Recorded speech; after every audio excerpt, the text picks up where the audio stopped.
大家好，今天我们这一期的内容呢是 AI 浪潮下的能源新宠，也就是核电全球油及核能指数 NLR ETF。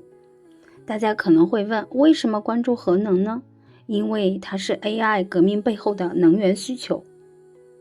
AI 投资呢是美股的投资热点，那么核能是否是 AI 投资中卖铲子的领域呢？在全球迈向人工智能的时代大背景下，一个基础却至关重要的问题呢日益凸显，也就是能源。训练和运行大型 AI 模型需要巨大的算力，而算力的背后呢，则是对电力的海量需求。我们经常听到一句话 ，AI 的终点是算力，而算力的终点是电力。麦肯锡公司预计到2030年，美国数据中心的电力需求将从2024年的25吉瓦增长至超过80吉瓦，相当于再造一个木头水电站或者2.44个三峡大坝。这也意味着数据中心的耗电量将从占美国总用电量的3%到4%跃升至10%。美国目前呢占据了全球数据中心近一半的电力消耗。比如弗吉尼亚州等数据中心港地区，数据中心已消耗该州总电力的25%以上。所以呢，2025年也是美国的核电之年。最近2-3年间呢，美国关于核能政策发生了天翻地覆的变化，讨论已经从初始的退役老化反应堆发展到延长其使用寿命，再到重新启用已关闭的反应堆。2025年呢是讨论建造新的反应堆的核电之年，一系列的事件呢也支持了这一观点。首先呢，在2025年3月，在全球能源会议上， Amazon、Google、Meta 等15家企业签署了核能3倍增长协议。主要目标呢是到2050年将全球核能装机容量从当前约400吉瓦至少3倍化至1200吉瓦以上。这也将增强能源的韧性、安全，并为净零排放目标提供连续清洁能源供应。预计呢将推动美国核能产能从当前的100吉瓦增长至300吉瓦以上。第二点呢，2025年5月呢，特朗普政府发布了4项行政命令，目的呢在于到2050年将美国核电装机容量从目前的大约100吉瓦增长到400吉瓦。他的行政命令还着重于加快审核许可审批，对核管理委员会的许可审查流程设定了时间限制，到2030年确保10座大型反应堆的完整设计并开始建设。第三点呢，2025年6月，Meta 与核电公司星座能源公司 CEG 宣布签署一份为期20年的虚拟 PPA，用于购买位于伊利诺伊州的克林顿清洁能源中心的 1.1 吉瓦核电。该电站呢由 CEG 运营，协议支持其运行到2047年。第四点，2025年6月呢，亚马逊和 Thailand Energy 宣布新的 PPA， 新 PPA 呢覆盖 1.92 吉瓦碳中和核电，从宾夕法尼亚州的萨斯奎哈纳核电站供应至 PJM 电网，支持亚马逊 AWS 数据中心园区。协议呢聚焦 AI 和高性能计算的需求，支持 Amazon 2040年的净零目标。那么第5点呢，2025年6月，由国防后勤局代表空军发布，确认 Oklo 为阿尔森空军基地的 Aurora 微型 SMR 供应商，涉及到了30年的电力购买协议，用于基地的可靠清洁能源供应。Aurora 是 Oklo 的先进快中子反应堆设计，预计2028年部署。第6点，AR 应用的普及呢，促使 Amazon、Google、Meta 和 OpenAI 等公司投入数百亿、千亿美元，在全球范围内建设规模庞大、能耗惊人的数据中心。这些设施呢，是 AI 模型训练和推理的物理载体，其运行呢需要持续且庞大的电力供应。这种从宏观需求到政策支持的转变，正在催生一场核能复兴。过去被视为传统甚至充满争议性能源的核电，如今正被重新定位为保障国家 AI 战略优势、实现能源安全和气候目标的关键未来技术。那么，为什么要投资油和核电指数呢？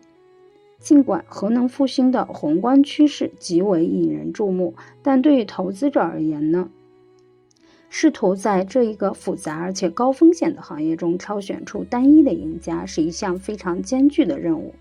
核能行业的特点呢，决定了分散化投资不仅仅是一种策略，更是一种必要的风险管理手段。这一逻辑呢，与 John Bogle 倡导的指数化投资理念呢不谋而合，也就是通过持有广泛的市场组合来捕捉整体增长，而非押注于个别公司的成败。核能行业呢面临着多重独特的风险，首先呢是巨大的资本支出和漫长的项目周期。新建一座传统核电站需要数十亿甚至数百亿美元的投资，建设周期呢长达数年甚至10余年。比如佐治亚州最近投产的 Vogtle 核电站项目，它的最终成本呢就从最初预计的140亿美元呢飙升至超过300亿美元。这种巨大的财务投入和不确定性对任何的单一公司而言呢都是沉重的负担。其次呢，上游的油矿开采环节充满了地缘政治风险、运营挑战和商品价格的剧烈波动。油价的涨跌呢，直接影响到矿业公司的盈利能力，而矿产资源呢，往往分布在政治不稳定的地区，也增加了供应链中断的风险。再次呢，投资单一的核电运营商，意味着投资者将完全暴露在该公司特定的机组运营风险之下，比如说呢，意外停机、维修成本超支，或者是所在州监管政策的突然变化。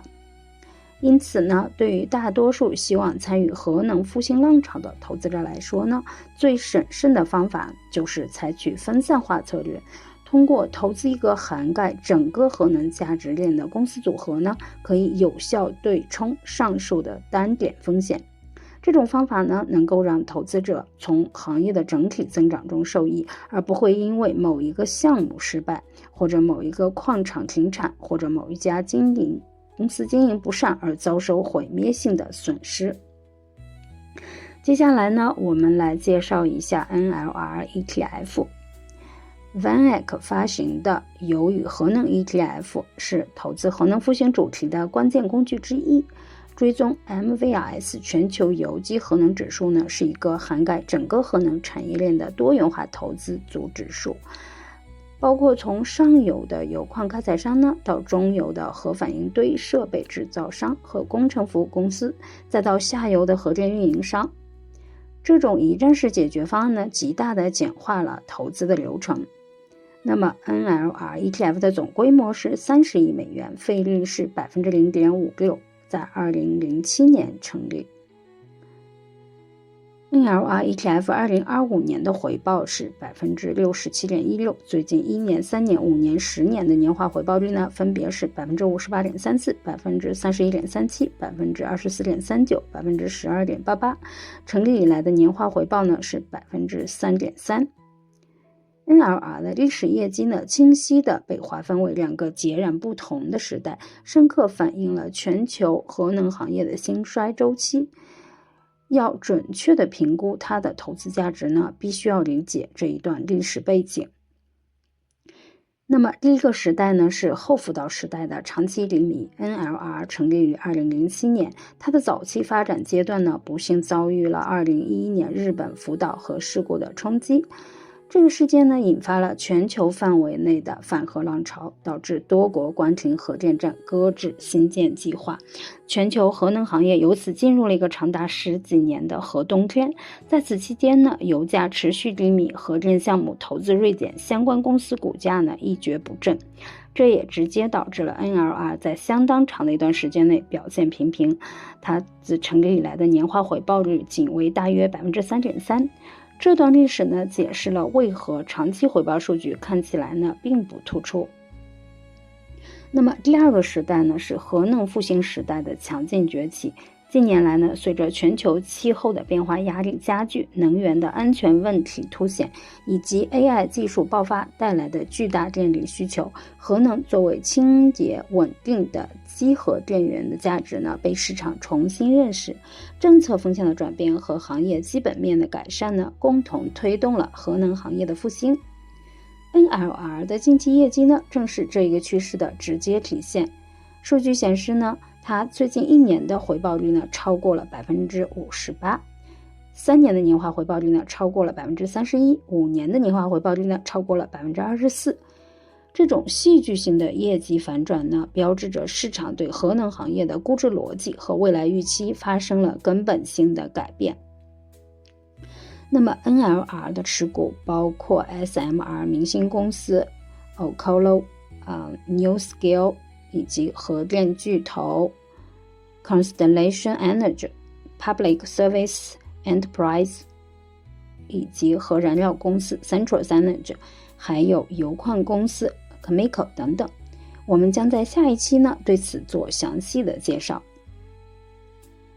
然后呢，我们再来看一下主要风险都有什么。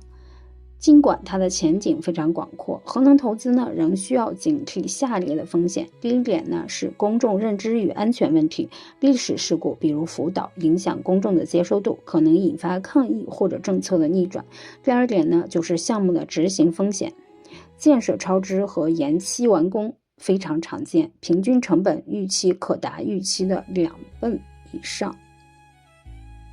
那么第三点呢，就是监管障碍，许可审批复杂，政策变动，比如环境法规呢，可能导致项目中断。第四点呢，是核废料的管理呢，长期储存和处理的挑战，增加环境与合规成本。第五点呢，是利率的敏感性，高资本密集型项目对利率上升敏感，融资成本呢会